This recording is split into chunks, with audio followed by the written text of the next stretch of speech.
अगर आपके ब्लड में भी कोलेस्ट्रॉल और ट्राइग्लिसराइड की लेवल बढ़ गया हो तो आपको हार्ट डिजीज़ की संभावना हो सकती है।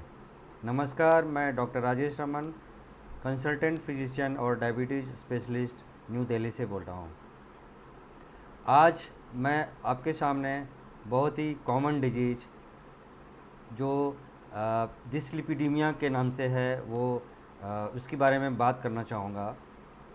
दोस्तों, ये बहुत ही कॉमन डिजीज़ है। हम आए दिन कोलेस्ट्रॉल लेवल, लिपिड प्रोफाइल की जांच कराते हैं और उसमें हम देखते हैं कि हमारे लिपिड प्रोफाइल में कोलेस्ट्रॉल की लेवल बढ़ जाती है, ट्राइग्लिसराइड की लेवल बढ़ी हुई होती है, एलडीएल की लेवल बढ़ी हुई होती है और एचडीएल की लेवल कम होती है। तो फिर हम घबरा जाते हैं। दोस्तों, आज हम इसी के बारे में हम अवेयरनेस लाने के लिए इस वीडियो को बना रहा हूँ। तो जो डिजीज़ होती है इसका नाम है डिसलिपिडीमिया। क्या होती है ये?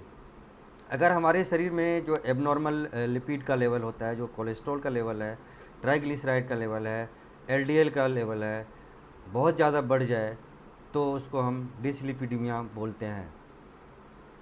ये डिसलिपिडीमिया के कितने टाइप्स होते हैं? ये जनरली 4 तरीके का होता है, जिसको आइसोलेटेड हाइपर कोलेस्ट्रोलेमिया बोलते हैं। तो उसमें सिर्फ टोटल कोलेस्ट्रॉल का लेवल बढ़ जाता है।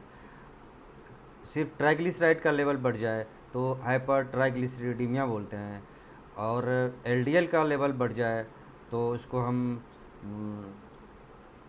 या एलडीएल का प्लस ट्राइग्लिसराइड का लेवल बढ़ जाए तो उसको मिक्स्ड डिसलिपिडीमिया बोलते हैं। अगर लो एचडीएल हो तो हम जो जो एचडीएल गुड कोलेस्ट्रॉल को बोलते हैं उसको हम decreased LDL disorder, HDL disorder बोलते हैं। दोस्तों, अब हम देखते हैं कि किस कारण से होता है। मुख्यतः ये प्राइमरी और सेकेंडरी काउज है। इसका प्राइमरी काउज जो जेनेटिक होता है, जिसमें फेमिलियल हाइपर कोलेस्ट्रोलेमिया होता है, फेमिलियल कंबाइंड हाइपरलिपिडीमिया होता है। मुख्य तौर पर जो सेकेंडरी काउज है आज वो मैं डिस्कस करूँगा, वो ज़्यादा इम्पोर्टेंट है। जो सेकेंडरी काउज है जैसे कि डायबिटीज़ हो, हाइपरटेंशन हो, हाइपोथायराइडिज्म हो, क्रोनिक किडनी डिजीज़ हो, क्रोनिक लीवर डिजीज़ हो, कुछ केसेस में देखा जाता है कि मेटाबॉलिक सिंड्रोम हो, ओबेसिटी हो। इसमें जो है ये जो लिपिड प्रोफाइल का लेवल है वो डीअरेंज हो जाता है। कुछ ड्रग्स भी इसमें शामिल है, जैसे कि बहुत ऐसे कॉमन स्टेरॉयड का ड्रग्स है, वो हम अगर सेवन करते हैं किसी डिजीज़ के लिए तो उसमें भी देखा जाता है कि लिपिड प्रोफाइल का लेवल डीअरेंज हो जाता है। थायजाइड डाययूरेटिक्स है, उससे भी लिपिड प्रोफाइल डीअरेंज हो जाता है।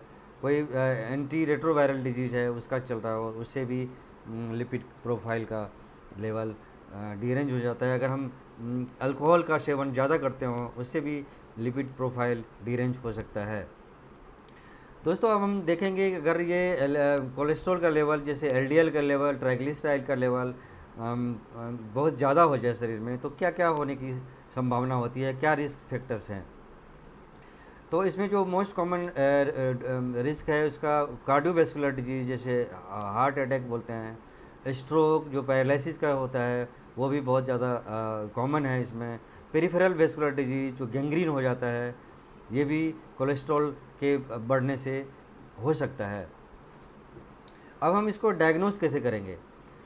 अगर हम फास्टिंग मॉर्निंग का 9 आवर फास्टिंग ब्लड शुगर लें, अगर हम रात को खाना खाने के बाद 9 आवर तक कुछ ना लें, मतलब फास्टिंग रहें, फिर हम ब्लड का चेकअप कराएं और उसमें लिपिड प्रोफाइल कराएं तो उसमें क्या क्या आएगा? Total cholesterol, LDL, HDL, triglyceride और नॉन एचडीएल कोलेस्ट्रॉल। अगर टोटल कोलेस्ट्रॉल बढ़ा हुआ हो, 200 से अधिक हो, एलडीएल 100 से अधिक हो और ट्राइग्लिसराइड 200 से ज़्यादा हो तो इसको हम डिसलिपिडीमिया बोल सकते हैं। अब इसकी क्या मैनेजमेंट है, क्या ट्रीटमेंट है इसका दोस्तों 2 तरीके का ट्रीटमेंट है। एक तो लाइफ स्टाइल मॉडिफिकेशन है, दूसरा ड्रग्स है। वो डिपेंड करता है कि पर्सन का वो लिपिड प्रोफाइल का लेवल कितना डीरेंज है। इसमें जो डाइट लिया जाता है वो लो सेचुरेटेड फैटी एसिड वाली डाइट ली जाती है, यानी जिसमें फ़ैट की मात्रा बहुत कम हो, मिनिमल हो। इसमें ओमेगा 3 फैटी एसिड की जो डाइटें होती है वो बहुत इम्पोर्टेंट है, वो हमें लगातार सेवन करना चाहिए। दोस्तों, अगर डिसलिपिडीमिया है, कोलेस्ट्रॉल की लेवल बढ़ी है, ट्राइग्लिसराइड का लेवल बढ़ा हुआ है, तो इसमें regular 150 minute per week exercise का बहुत अहम योगदान है। अगर हम वेट रिडक्शन करते हैं, अपने वेट का 10% हिस्सा अगर वेट को हम घटा लेते हैं, तो भी डिसलिपिडीमिया का चांस बहुत कम हो जाता है। बहुत सारे केस में देखा गया है कि स्मोकिंग और अल्कोहल अगर हम ये बिल्कुल रिड्यूस कर दें, तब भी हमारा कोलेस्ट्रॉल का लेवल जो जल्दी से नीचे आता है। लाइफस्टाइल मॉडिफिकेशन के अलावा कुछ दवाइयाँ होती है, जैसे कि स्टेटिन, टोरवास्टेटिन, रोजुवास्टेटिन बहुत ही कॉमन मेडिकेशन है जिसको हम लोग स्टार्ट करते हैं। फेनोफाइब्रेट होता है जिसको हम रोजुवास्टेटिन या टोरवास्टेटिन के साथ कंबाइन करके देते हैं। एजेटिमिब ड्रग है जो कोलेस्ट्रॉल के अब्जॉर्प्शन को घटाता है। एक नया मेडिकेशन है PCSK9 इनहिबिटर, जिसको इवेलोकुमेब और एलिरोकुमेब के नाम से आता है, जो इंजेक्शन के फॉर्म में आता है। वो लोग हम लोग 6 मंथ पर इंजेक्टेबल यूज करते हैं, जो कि बहुत ही रेसिस्टेंट केसेस होते हैं, जिसमें कन्वेंशनल मेडिसिन के बावजूद भी कोलेस्ट्रॉल का लेवल ना घट रहा हो, तो उस केस में हम यूज करते हैं। दोस्तों, ये तो डिसलिपिडीमिया हमारी कम्युनिटी में बहुत ही ज़्यादा फैल रहा है। जो यह नॉन कम्युनिकेबल डिजीज़ है, ये हमारी कम्युनिटी में अवेयरनेस की बहुत कमी है। इसलिए मैं ये वीडियो बना रहा हूँ आज, ताकि हमारे कम्युनिटी को इससे अच्छे से अच्छे लाभ मिले। थैंक यू, धन्यवाद।